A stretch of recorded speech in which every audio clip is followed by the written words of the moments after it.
Welcome to Session 3 of Walking with Christ. Isn't it great to be back together enjoying each other's company again? I really like that God wants us to be a family.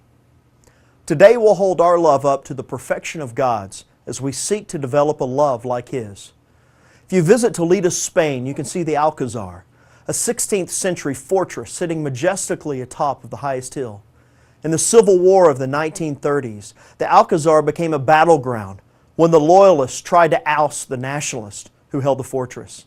During one dramatic episode of the war, the Nationalist leader received a phone call while in his office at the Alcazar. It was from his son, who had been captured by the Loyalists. The ultimatum? If the father didn't surrender the Alcazar to them, they would kill his son. The father weighed his options, but after a long pause and with a heavy heart, he said to his son, "Then die like a man." God's love is self-sacrificial, shown when He gave up His only Son for each of us. And unless we're willing to die to ourselves, we will never have a love like His. But first of all, I must tell you, you will never develop this kind of love if you haven't accepted Christ's love for yourself. It's supernatural and requires a partnership between you and the author of this love, or it will not happen. Sure, you can be a non-Christian and love your spouse, your friends, and your mother, but the strongest type of love, agape or God love, can only come if you've first accepted love's gift to you.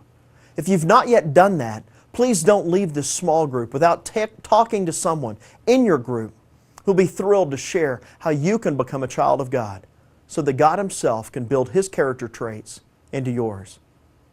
Author Patrick Morley tells about a group of fishermen who landed in a secluded bay and had a great day of fishing for salmon. But when they returned to their seaplane, it was aground because of the fluctuating tides. They had no option except to wait until the next morning when the tides came back in. Yet when they took off, they only got a few feet off the ground before crashing down into the sea. The problem of the day before had caused the pontoon to puncture and fill with water.